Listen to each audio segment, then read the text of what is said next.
Hey guys, Jacques here. Welcome to this discovery of FreeCAD. Managed to do this part here. It's a remake of this back frame I did for my clock one.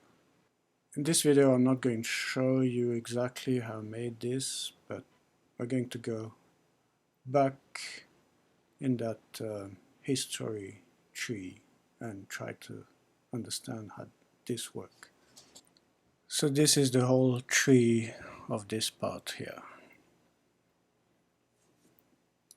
If I press the space bar, I can show things or hide things. That's some experiment I did with gears.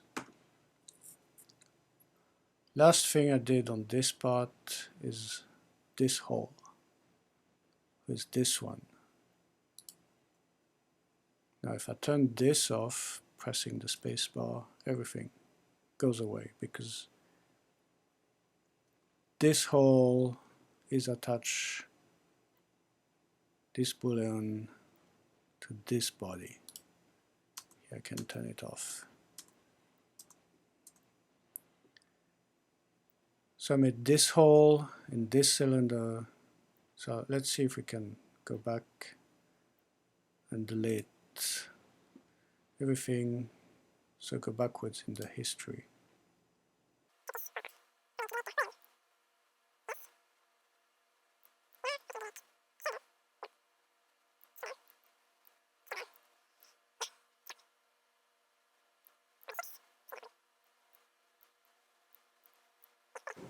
Now I have a simpler part and a simpler tree. So again, the last thing I did was the hole, because I built the part and then made the holes. But the holes shows at the top. So again, I can go here, delete.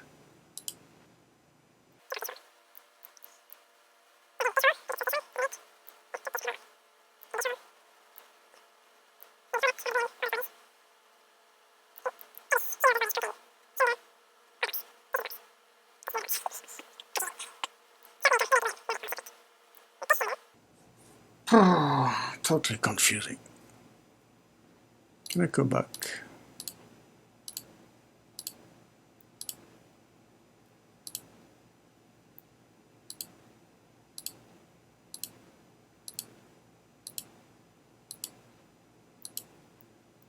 And here I have the part back. Here are some of my first experiments for the frame. So I tried to do this sketch, doing circles and straight lines and then trimming. I was here and there's still 69 changes to do, so I gave up on this one. Here I want to talk about the backlash, how you can set up backlash on gears in FreeCAD. I made this sketch. That's a 8-tooth module 2, 60-tooth module 2 as well. So I have 120 and 16 millimeter and 1 millimeter backlash. Everything works as it should. When you click here, you get all those properties that you can set up for gears. And here's the backlash. I'm going to tell you how I calculated this, but let's just put it to 0 for now. This is how it looks. The value that I put here, I wanted to have 1 millimeter backlash, and I figured out with a module 2 size, if I do 1 millimeter divided by 8 tooth, it works pretty much. So it would be 0.125. And the same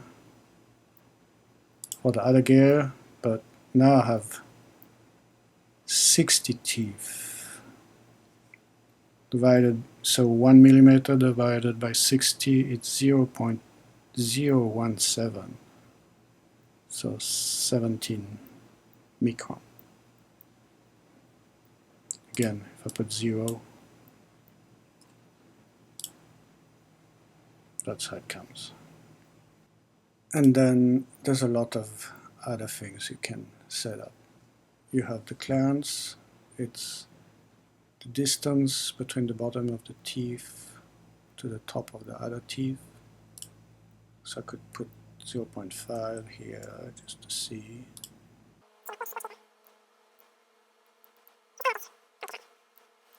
You can undercut, set it to true.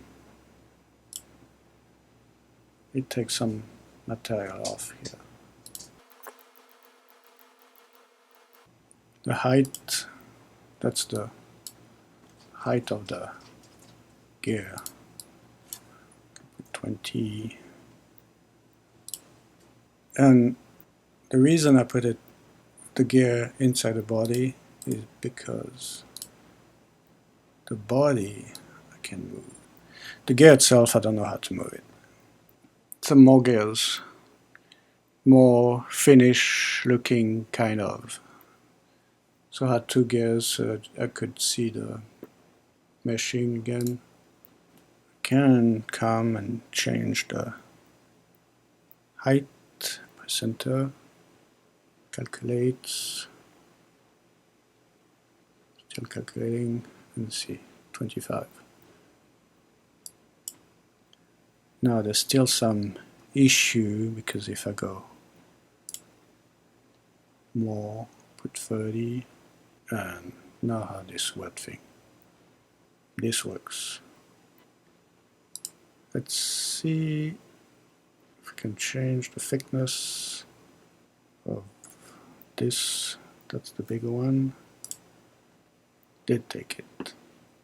Another thing I can do, I have this sketch to do the spokes. So I can go change this and this.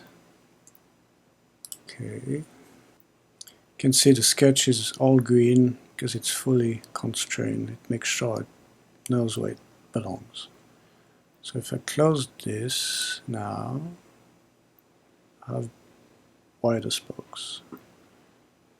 And the way I did it is I do one pocket, and then there's this polar pattern that takes the one pocket and make it all around.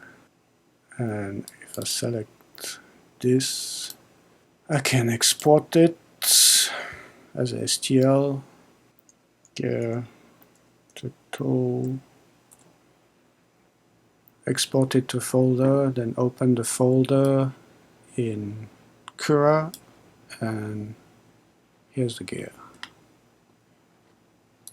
Exact same one as here. There's a lot more to understand, but basically was able to do this part and this gear of this clock. So stay tuned, there'll be more coming. Hopefully I understand a little bit more about FreeCAD. Version 360, it's pretty forgiving. FreeCAD doesn't make any assumption. You have to set up every single little step the right way.